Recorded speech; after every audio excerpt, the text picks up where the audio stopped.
ตอนนี้กะมื้อนี้บ่ได้ไปร้องเพลงพี่น้องแต่ว่ามื้อนี้เฮาหลอดจ่ายแล้วก็เอาเครื่องที่เฮามันมาจากสุดข้าวปุ้นนะเด้พี่น้องเครื่องใส่ข้าวปุ้นเอามาส่งว่าจะเป็นค่าเหล้าค่าเบียร์ค่าหยังเฮาก็มานำมาจ่ายมื้อนี้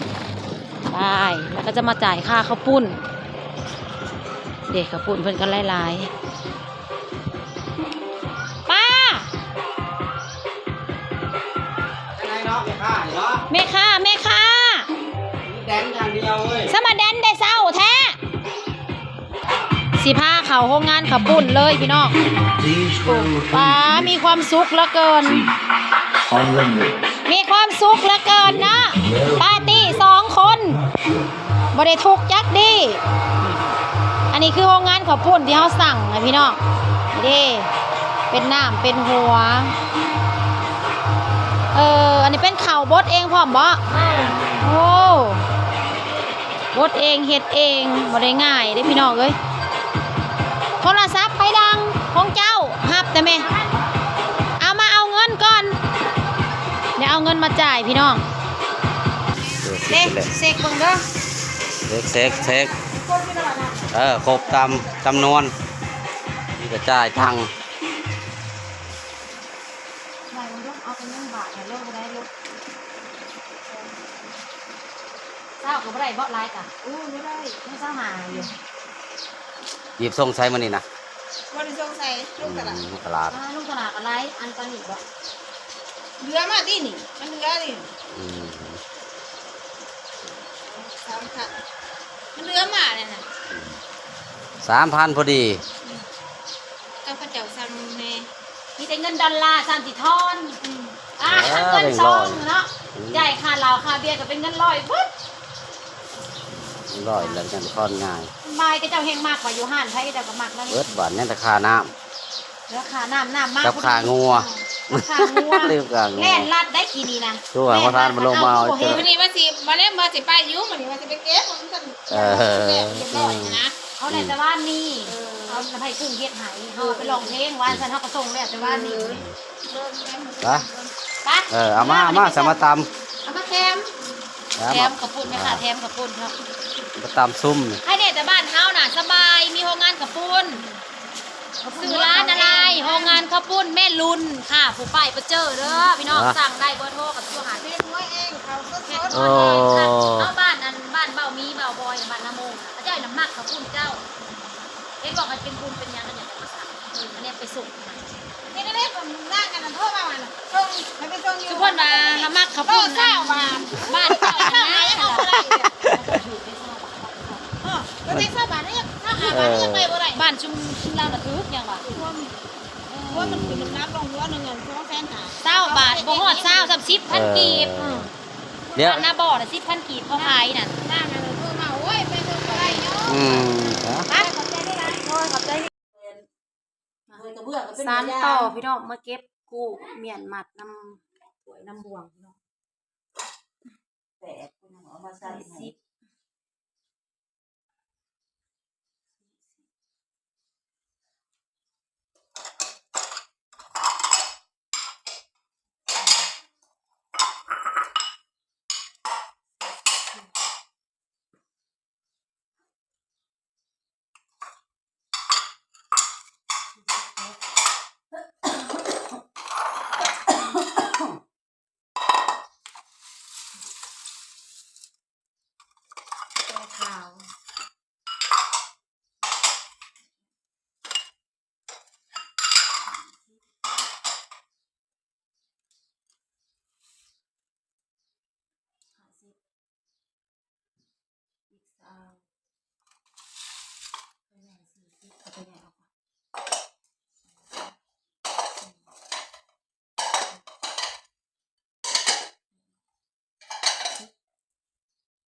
มุนตัวนี้แสดงไม่น่าดูนี่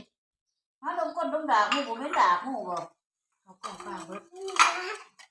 เหม็น เว้นก็จะไม่ดมมาติ เอาก้นเขาห้องซับปากเบิด ใช่อยู่ที่นักล่างจะใส่ล่างมันยาแท้ ตอนมันบ้องป้าเบิดนี่อย่างมันบ้องในกับป้ายาย นั่นออก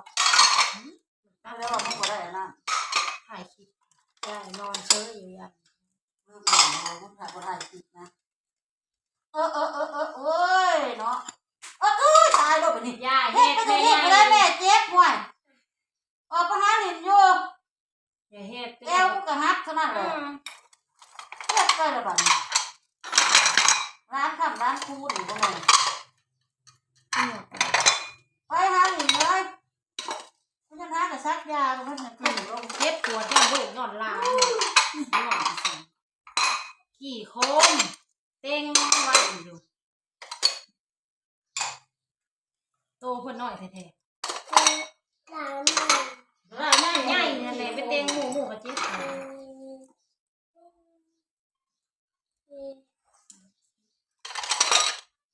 ไป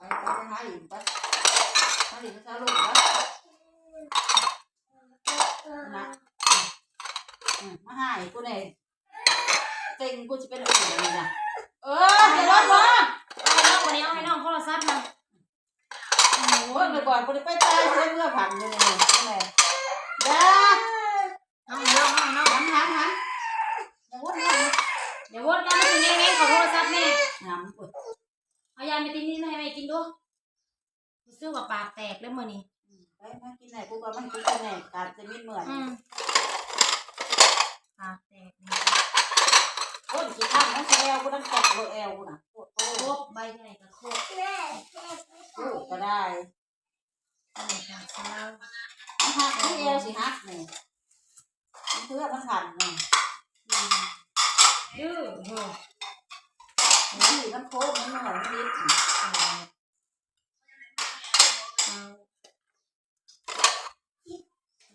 มานักช่อยป้านี่นะ น้ำชาจะบริกินยาหรือมีอะไรดูเก่าก็จะเหมือนนะ เรามากิน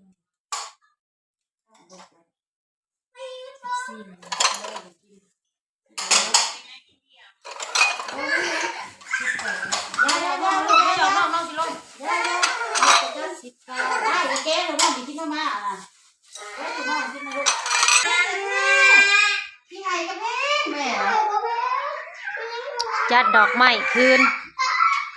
จัดดอกไม้คืนสวยงามมากพี่น้องแล้วก็สิมาเลือกเอาถวยเอาซ้ำเขาทอดแล้วหมดเรียบร้อย แม่เลือกแต่ของเฮาบ่ในการเอาคืนบ่เลย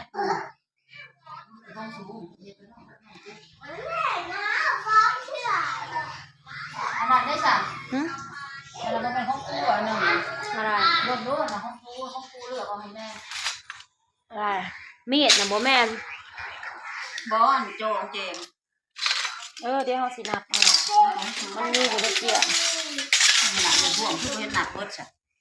เดี๋ยวกันเด้อพี่น้องโอเคค่ะสิมาสรุปงานค่ะพี่น้องบัดนี้ ก็คืองานเฮาก็สรุปแล้วก็ ไว้ไว้ เงิ ตั น กกินนอกจากนี้นะเพราะเขาไว้ตักกิน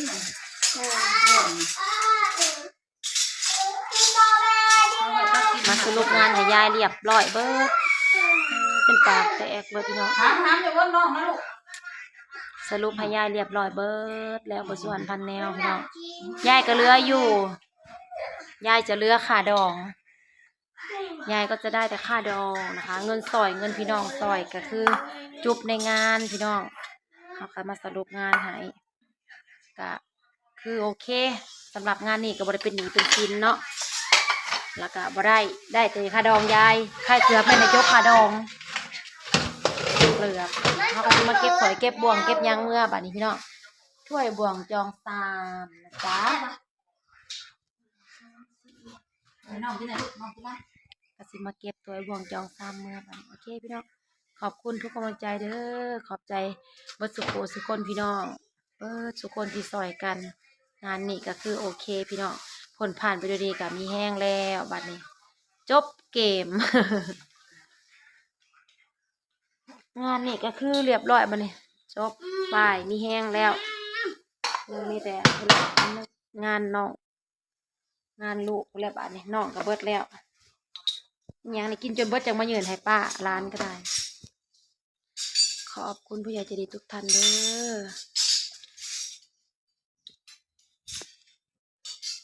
เฮ็ดหยังตะวัน ขอบใจหมู่เพื่อนเพื่อนสุขคนที่ซอยเวียกซอยงานกันพี่น้องสรุปแล้วงานนี้ก็คือโอเคจบไปโดยดีบ่ได้เป็นหนี้เป็นสินพี่น้องพอเจอกันคลิปหน้าพี่น้องบ๊ายบาย